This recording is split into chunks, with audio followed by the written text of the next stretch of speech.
Welcome back to the channel, guys, or welcome if you're new. Today is a continuation of the 3-foot iwagumi. If you don't know what I'm talking about, watch the video before this down on the channel list. Easy, what's it called? 1 year of algae. So watch that video. For those that are familiar with it, we had our little livestock in here after the algae removal. We were trying to see if they cleaned it up. They did a pretty good job, but not quite a good enough job. However, for the sake of YouTube, I'm impatient. I want to replant this and see if we can recover it. So we're going to siphon out some bad algae spots. I'll show that to you in a close-up, and then we're just going to plant it and see what happens. Let's take a closer look. So at first glance here, everything looks great. Algae-free except for the rocks. That little dust algae, that is not a problem. So it looks like our little critters here have done a good job. But upon a closer inspection, if we really get in here and look, there is still some algae. Come on, camera, focus. You might be able to see a little bit of wispy algae there on the end of that rock. If I pan over into the soil here, here's a problem spot. Let me get a shadow on it so you can see.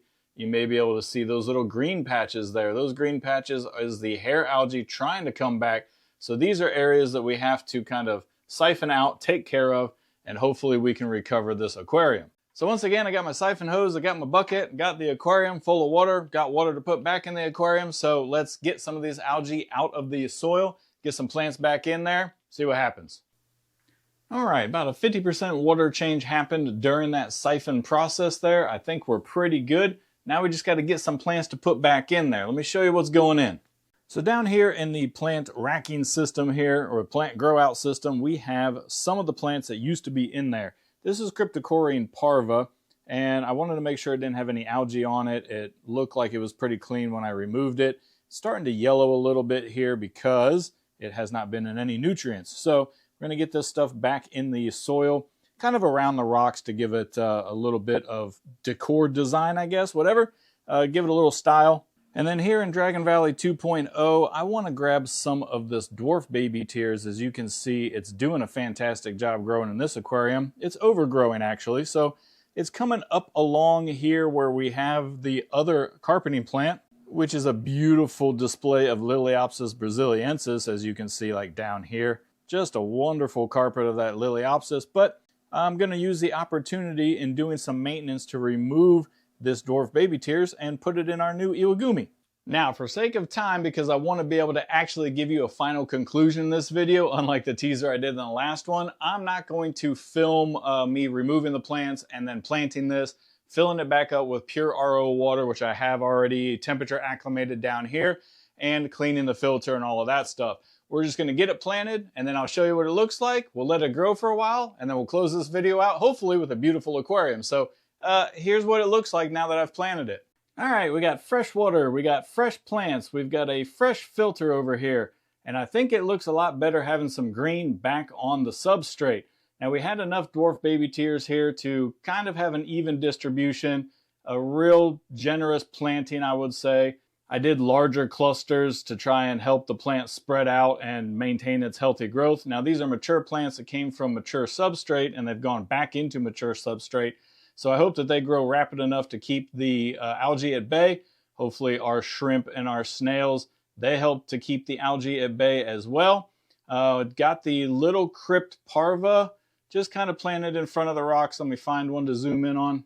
There's some back there. If I go over here, you can see there's some just kind of right here in front of this rock. So it is dotted around the aquarium. Glad to have some plants back in there, and I hope we can recover this aquarium. So I'm going to let it kind of marinate for a few weeks, see what happens, and give you an update in just a second. Well, it's been a couple of weeks. We've actually put a new light on the aquarium since the last clip. Check down in the channel for the latest Hygger Slim Light review if you're interested in this light.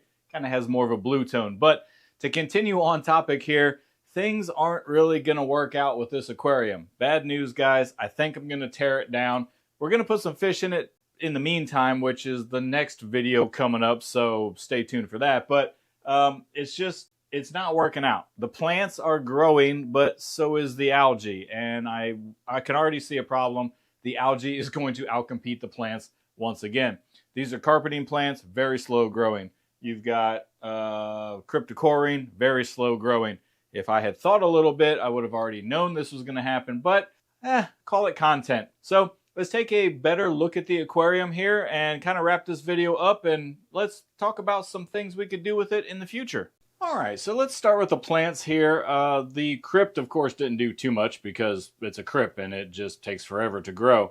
The plants for the dwarf baby tears there, that's tried to kind of grow in these large clumps in the middle. Come on, camera, focus for me. There we go. Large clumps in the middle look pretty good. There's no algae in them or anything. So you might be thinking, well, give us some more time, Steve. Maybe put an algae eater in there, something like that. You might get some better results later down the road, but we start to see problems pretty quick as we pan to the right here. Let me get over. There's a good looking clump of baby tears. But we get up here and yep, here's where the problem is starting again. This is probably the highest flow area of the aquarium due to the slope of the substrate. The filter over here on the left, try not to make you dizzy, it shoots water all the way across the aquarium, hits that bank, and the Venturi effect actually takes place. Well, maybe that's not right, but similar to the Venturi effect, and we get algae just everywhere. Bump the brightness up so you can see it's just growing in the corner on the substrate. So it's all over the rocks again. The shrimp are doing what they can do. Like these 3 shrimp here, especially this guy right down here. I mean, look, he's trying. He's literally on the algae, and I don't know if he's eating the algae or what's on the algae, but they're trying. They're not going to get it done, and the rocks are, you know, just promoting more algae growth with the green. Anyway, you get the idea. I am rambling. This aquarium, I see it every day, and I just don't think that it's going to recover. So let's talk about what we should do with this aquarium. Actually, let me tell you what I'm going to do with it temporarily. See, I am converting my 75-gallon to the guppy aquarium instead of the 150 nano fish aquarium, although there's going to be 150 nano fish in there because they're guppies. But at any rate, I am kind of transforming the livestock only in that aquarium, and so I'm separating out the different species. And what I'm going to do in here is put the emerald eye rasboras for a while. They don't really eat algae to my knowledge, but they'll go in here and they can just kind of live a happy little life for a while until I redo this aquarium, at which point they will probably stay in here. I have just enough to make it interesting in this aquarium, and I think there's enough space for the amount of livestock, so depending on the layout that I do, they should have plenty of swim room, and maybe we can get them to breed. So that's what's going to happen coming up in the next video. I'm actually going to be recording that right now and start moving things around, draining aquariums, stuff like that. It's going to be really interesting. So if you're not subscribed and you want to see kind of the whole fish room and how I'm changing things, we're going to be doing a lot of tank teardowns actually. You can support the channel by clicking the buttons. There, I did the YouTube thing. All right, so what I want to do now is ask for your guys' opinion, subscriber or not. This is a 3-foot, 10-gallon aquarium. So it's only, what is it? It's like 7 inches front to back. I can't remember the exact dimensions, but let me get you the dimensions. All right, the aquarium is, like I said, 3 foot, which is 90 centimeters.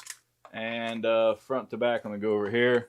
Front to back, it is 8 inches. I was close. Or about 20 centimeters. And its height is 10 inches, or what is that, 25.5 centimeters. So that's the dimensions on the aquarium. What do you guys think I should do? It's just kind of a long bookshelf. It lends itself to Iwagumi styles. It lends itself to, I don't know, maybe a little immersed section over here, and then we taper down to something else. We could do an island setup. I don't know. For those that are familiar with my channel, you know I've got a variety of plants to select from. I've got a variety of wood and rocks to select from. So brainstorm some ideas, get involved. That's how you can support the channel for free, by leaving a comment. It kind of pushes the video out, so new people will find the channel and then hopefully subscribe. That's, I guess, how the YouTube thing works. I don't know. I'm just an old guy with aquariums. But let me know what you guys want to see with this aquarium, because I really don't have an idea. So spark my inspiration.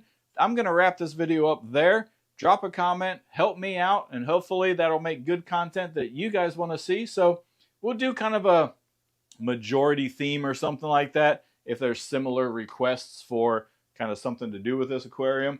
And I'm interested to see what you guys think, because I'm running out of ideas and I'm running out of time to not bore you with this video. So I'm going to close it out, and thanks for watching, and I'll catch you guys on the next one.